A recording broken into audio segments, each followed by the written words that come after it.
Welcome back, everyone. Before we dive in, make sure you drop your thoughts and the lessons you took from this story in the comments. And don't forget to like and subscribe. Let's get into it. My name is Donovan Price. I am 33 years old. I treat my life the same way I treat my work. I assess risk, manage assets, and pay attention to return on investment.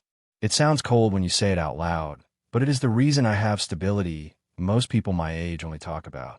I do not flash it. I drive a 4-year-old sedan. I wear plain clothes. I max out retirement accounts. I keep my circle small.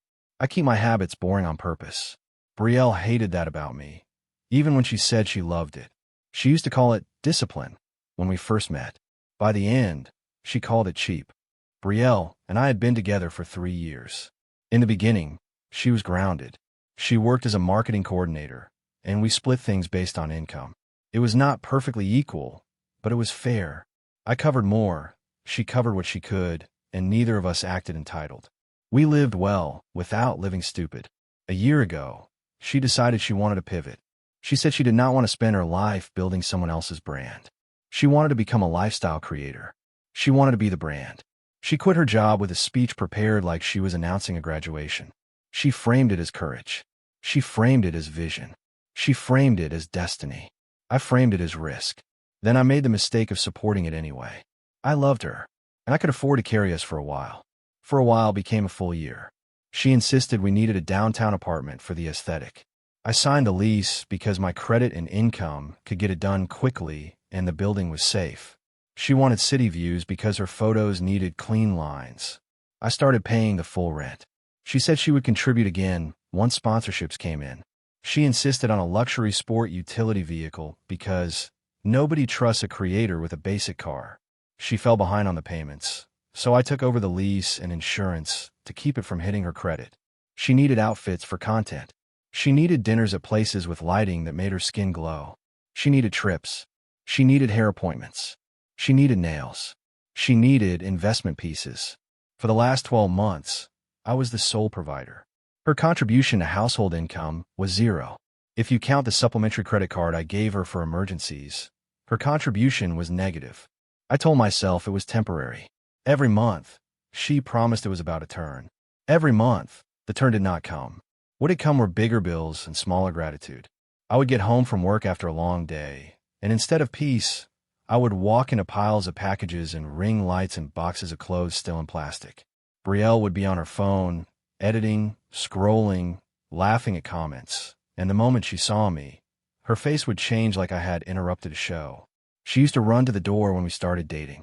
Later, she started saying things like, "You are home early," in a tone that made it sound like an inconvenience. The shift did not happen all at once. It started with little disrespect. A look when I said no to something. A sigh when I asked about budgeting. A sarcastic comment when I reminded her we were not going to burn money just to impress people we would never see again. I noticed she started saying when talking about plans that only benefited her. We should go to Miami. We should upgrade the apartment. We should get a better car. But when it came to work, it was my brand and my future and my followers. I was the silent partner who funded the entire operation and was expected to clap. Then came Preston. Preston was a consultant she met at a networking event. He was everything I was not. Loud, flashy, always performing. Brielle came home talking about him, like she had discovered a new language. Preston gets it, she said. Preston thinks bigger. Preston says you have to invest in yourself. She started repeating his phrases like scripture. She said he drove a Lamborghini. She said he wore suits that cost more than my first car. She said he had connections. She said he knew people. She said he had high-level mindset. Suddenly, I was boring. I was stagnant. I was the man who played it safe. It came out in small humiliations at first. One night at dinner, she barely looked up from her phone and said Preston thought I was holding her back. He says you have a scarcity mindset, she said, like she was reading a quote. That is why you will not buy me that Cartier bracelet. You are afraid to spend. I kept my voice calm and asked her if she hurt herself. I told her I was not afraid of spending. I was afraid of wasting. There's a difference. She rolled her eyes and said I did not understand networking, that I did not understand image, that I cared more about numbers than life. I asked her why Preston's opinion mattered more than mine. She laughed like the question was childish. The disrespect stopped being private. That was when I started feeling the cold clarity slide in. One Saturday afternoon, she invited me to meet her content friends at a popular restaurant downtown.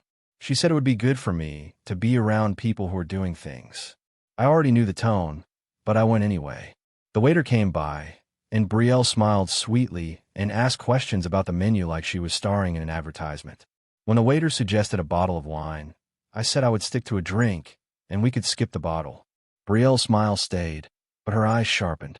She turned to her friends and said, loudly enough for the waiter to hear, "Donovan thinks stability means ordering like we were still in college. He gets nervous when the bill is not boring." One of her friends laughed. Another one said, "He is disciplined." Brielle waved her hand like it was a flaw, not a compliment. "Disciplined is just another word for scared," she said. Then she looked at the waiter and said, "He is like this all the time." The waiter's expression did not change, but the heat rose in my face. Brielle enjoyed that moment. I could tell. She enjoyed making me smaller in front of an audience. After that, the late night started. Brainstorming sessions, she called them. Work dinners. Collaboration planning. She started taking weekend trips for content where I was not invited because I would ruin the vibe. She became protective of her phone in a way that did not match her previous habits. If I walked into a room, she would angle the screen away. If I asked who she was texting, she would say people. If I asked which people, she would say I was being controlling. It became a pattern, secrecy, then accusation. I was not blind. I knew what was happening emotionally even if I had not caught them physically. She was testing Preston as an upgrade while keeping me as the safety net. The safety net was me. The breaking point came on a Tuesday. I had just gotten home from a long day at the firm. The apartment looked like a storm. Packages, clothes, and props were everywhere. Brielle was on the balcony laughing on the phone with that breathless laugh she used to save for me.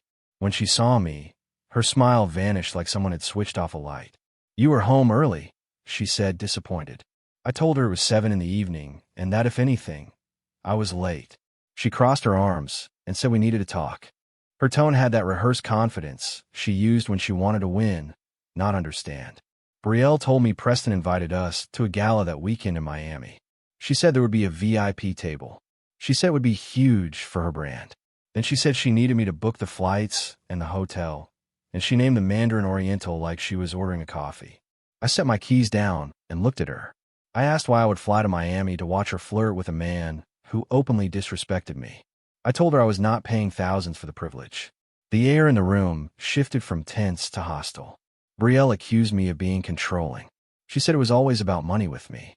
She said I used money to control her because I had nothing else to offer. I did not raise my voice. I did not insult her. I looked at her, really looked at her, and I saw the designer dress I paid for, the hair extensions I paid for, the phone in her hand on my family plan, the apartment behind her with rent drafted from my account. I told her I offered stability. I offered a home. I offered a life where she did not have to clock in. She laughed, and it was not the laugh of someone teasing. It was cruel. Brielle told me stability was just code for boring. She stepped closer, pointed a finger at my face, and said I was nothing special. She said there were a million men with jobs. Then she started praising Preston like she was trying to make me bleed. She said Preston had vision. Preston had passion. Preston understood her. Then she said the line that changed everything. "You are just a checkbook, and you are replaceable. Do not forget that." She said she could have 10 men in that apartment by that night who would treat her like a queen just to be seen with her. She said it with conviction, like she believed her own market value was infinite. For a second, the room went quiet inside me. In the past, I would have argued. I would have tried to reason with her. I would have asked why she was being hurtful. That night, something snapped, but it was not loud. It was the sound of a contract being terminated. The emotional part of my brain shut down, and the professional part took over. I saw Brielle the way I would see a liability on a balance sheet. I did not hate her in that moment. Hate takes emotion. I felt something colder, a clean, final decision. Brielle turned away toward the balcony, like the conversation was over. As she moved, her phone lit up on the counter, and the screen tilted just enough for me to see it. A notification banner slid across the top, a selfie preview. It was Brielle and Preston, faces pressed close, his hand on her waist, her mouth curved into a grin that did not belong to a networking contact. Under the photo, the message preview showed a short line from him. Last night was worth it. Same rules next time. It was one clean, unmistakable proof moment. No long explanation. No ambiguity. My stomach dropped, then steadied. The last thread of doubt evaporated. I looked at her and said okay. My voice was steady. No tears. No shouting. Brielle blinked, confused by my lack of reaction. She asked what I meant. I repeated it. Then I said, calmly, if I am replaceable, then so is what I provide. That is how the market works. Brielle scoffed and called me dramatic. She said she was going to Preston's to prep for the trip. She grabbed her purse, a designer bag I bought her, and stormed out. She slammed the door hard enough to rattle the framed photos on the wall. She expected me to chase her. She expected me to beg. She expected me to book Miami to prove I was not cheap. She thought she had all the leverage because she believed I was afraid of losing her. She was wrong. I was not afraid of losing her. I was done paying for her. I did not sleep that night. I worked. I opened my laptop and pulled up every shared account, every bill, every contract, every place my name was attached to her lifestyle. I made a checklist. It was time to divest. At 8 the next morning, I called my boss and took 2 personal days. Then I went straight to the leasing office in our building. The property manager, Marcia, knew me because I was the one who always handled the rent without drama. She asked if everything was okay. I told her I needed to terminate the lease immediately. She warned me about penalties, 2 months' rent plus a break fee, nearly $8,000. Brielle would have never believed I would burn that kind of money just to make a point. This was not about making a point. This was about removing a parasite. I told Marcia I would write the check right then. I told her I was vacating that day. She pulled up the file and said Brielle was listed as an occupant, but I was the sole leaseholder. Once I terminated, the legal right to occupancy ended. She said they would issue a notice to vacate for any remaining property, and that Brielle would have a short window before they changed the locks. I told Marcia to do it. Marcia did not smile, but her tone softened. She said she was sorry it had come to this. I told her it was overdue. I went back upstairs. Brielle was not there. I did not touch her things. I did not throw her clothes out. I did not damage anything. I packed my life, clothes, electronics, documents, personal items, anything that was mine. It took hours, but it was clean. When I was done, the apartment looked strange. It was full of her clutter, but completely devoid of my presence. Before I left, I stood in the living room and stared at the space like it belonged to someone else. The emotional part of me tried to speak up, to mourn what I thought we were. The logical part of me reminded me of the selfie preview and her finger in my face. The logical part won. Around midday, I went down to the parking garage. Brielle's white Range Rover was parked in our spot. The lease was in my name. The insurance was in my name. She was an authorized driver. I was the owner of record. I had the spare key. I unlocked it and sat in the driver's seat. The interior smelled like her perfume and, faintly, cheap cologne. In the center console, there was a crumpled receipt from a bar I had never been to. Dated the weekend. She said she was creating content. I stared at it for 2 seconds, then put it back. I did not need more evidence. I needed results. I drove the vehicle straight to the dealership where I had leased it. I told the sales manager I wanted an early turn-in. He looked at the contract and warned me I had months left and would take a financial hit. I told him I did not care. I wanted my name off it that day. I signed what I needed to sign and paid the difference. I watched them drive it into the back lot. As the gate closed behind it, I felt something I did not expect. Relief. Not triumph. Relief. Like I had been carrying a heavy bag for a year and finally set it down. Next, I checked into a Marriott downtown. I did not do it for luxury. I did it for clean separation. I sat in the lobby with my phone and handled the rest like a series of buttons. Supplementary credit card ending in 4098. Lock. Joint checking account funded by me. Transfer every cent into my personal savings. Leave the balance at 0. Family phone plan. Remove her line. Health insurance dependents. Remove. Subscription services. Cancel. Then the most important step. I blocked her number, blocked her on social media, blocked her everywhere she could reach me quickly. I deleted our photos. I did not archive them. I deleted them. I ordered food and ate by the window, looking out over the city. In the span of a day, I became a ghost. No shared address. No shared car. No shared money. If she was going to treat me like a utility, then I would unplug. Brielle did not notice on Wednesday. She did not notice on Thursday. I assumed she was enjoying the attention, telling Preston how she finally stood up to me, telling her friends she set boundaries, telling herself she was the star of a comeback story. Friday night came, and I was at the hotel bar with an old college friend named Grant. For the first time in a year, I was relaxed. My phone did not ring because she was blocked, but my bank app did something better. It told the truth. A fraud alert popped up. Transaction declined. $485 at steakhouse downtown. Reason: card locked by user. 2 minutes later, another decline at the same place. Then a small decline on a rideshare app. I took a slow sip of my drink. Grant's phone rang. He frowned at the screen, then looked at me. He said Brielle was calling him. Grant knew her, but he never liked her. He used to say she treated people like props. He hesitated. Then I told him to answer and put it on speaker. Grant did. Brielle's voice came through high and frantic with restaurant noise behind her. She asked if I was with him because she could not reach me. Grant said he had not seen me and asked what was wrong. Brielle said something was wrong with the bank. She said she was at dinner with friends and her cards were declining, and it was embarrassing. She said a waiter was standing there looking at her, like she was broke. She demanded I call the bank immediately like it was my job to rescue her. Her panic was real, but so was her entitlement. I leaned toward Grant and told him to hang up. Grant told her he had to go and ended the call. Brielle tried to call back immediately. Grant declined. I sat there and pictured the scene without needing details. Brielle at a table with influencer friends, the same one she mocked my boring stability in front of, trying to look important. I pictured her offering to treat them because she loved playing generous with my money. I pictured the moment the card declined and the air changed. I pictured her face tightening as her friends looked at each other, calculating who would pay. That kind of embarrassment does not vanish when the bill is covered.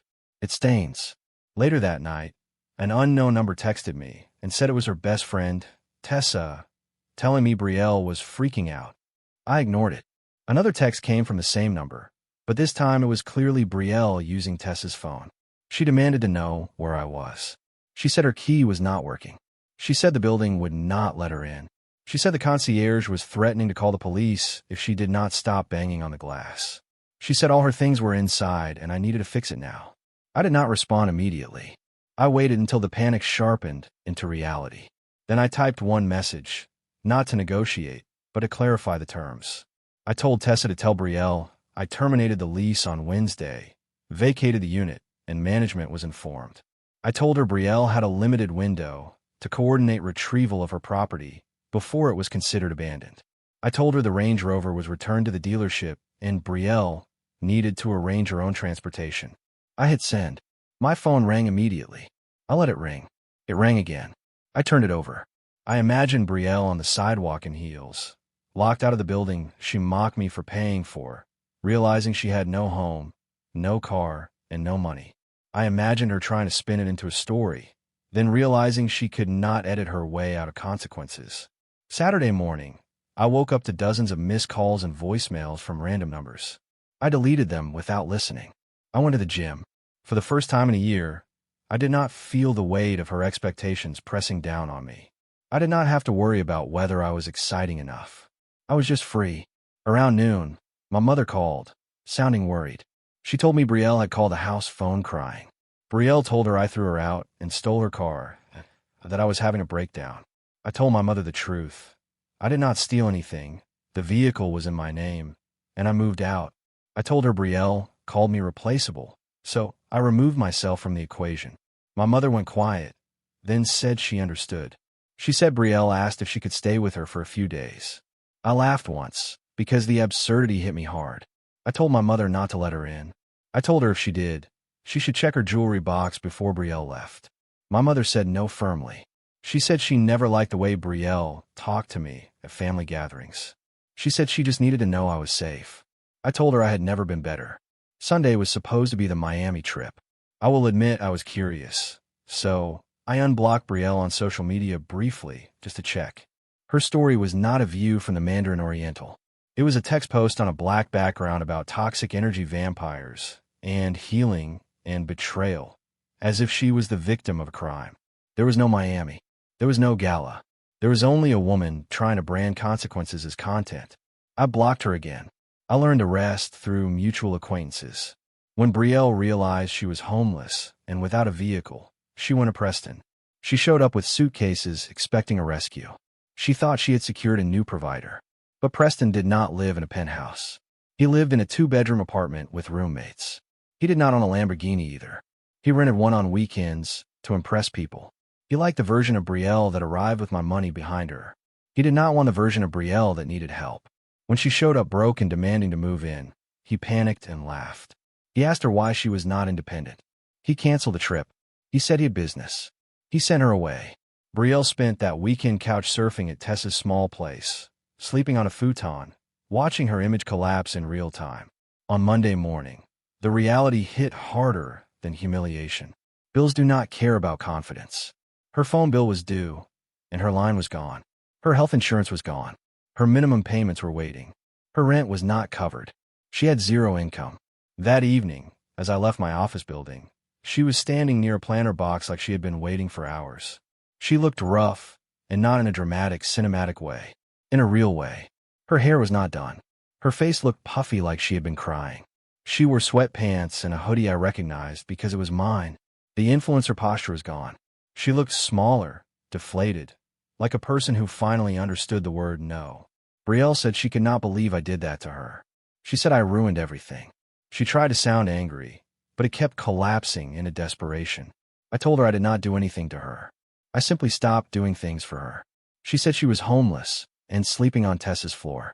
Then she blurted that Preston was a fraud, that he was a loser, that he used her, that he lied. I said, wow, flatly, and told her that was crazy. I told her I guessed he was not an upgrade after all. Brielle stepped closer with tears and said she did not mean what she said. She said she was stressed. She said we could fix it. She said she missed me. I told her she did not miss me. She missed the apartment. She missed the vehicle. She missed the card. Brielle sobbed and insisted she loved me. I told her if she loved me, she would not have said I was replaceable. She flinched like the sentence finally weighed something. Then her jealousy flared, because entitlement always reaches for control when it is losing. She asked who I was seeing. She asked if there was someone else. I told her it was none of her business. I told her good luck with the brand and said I was sure this would be great content for her healing journey. I started to walk around her. Brielle grabbed my arm and begged. She said she had nowhere to go. She said her parents would not take her back. She asked me to let her stay at the hotel for a few nights, just until she got back on her feet. I looked down at her hand on my sleeve, then looked into her eyes. I searched for real remorse, the kind that understands harm, not the kind that fears discomfort. I did not see it. I saw desperation. I saw someone looking for a host. I gently removed her hand. Brielle started to speak again, but I cut through it with one calm line that reframed everything. You did not lose me, I said quietly. You spent me. She froze, like the words hit somewhere she could not edit. I stepped back, kept my voice steady, and reminded her of her own bravado. I told her she said she could have 10 men in the apartment by that night, so she should call one of them. Then I turned toward the curb where my ride was waiting. I did not raise my voice. I did not insult her. I did not look back. The cleanest endings do not need noise. The next months were a blur of productivity. When you are not carrying someone else's entitlement, you move faster. I got a promotion. I bought a small condo for myself. Minimalist, clean, quiet. I built routines that felt like peace. I met someone new too. Her name was Nadine. She was a pediatric nurse, and on our first date, she insisted on splitting the bill without making it a performance. She did not test me. She did not bait me. She valued what I valued: respect, consistency, reality. I did not fall in love with Nadine because she was perfect. I fell in love with her because she was honest. One evening, Nadine and I attended a charity event downtown. It was formal, catered by some of the best restaurants in the city. I wore a tuxedo. Nadine looked effortless, not because she was trying to impress strangers, but because she was comfortable in herself. I was getting a drink at the bar when I noticed a server moving through the crowd with a tray of champagne flutes. The server kept her head down like she wanted to be invisible. Then she looked up and froze. It was Brielle. Time had not been kind to her, or maybe reality had simply stopped being filtered. She looked tired, older.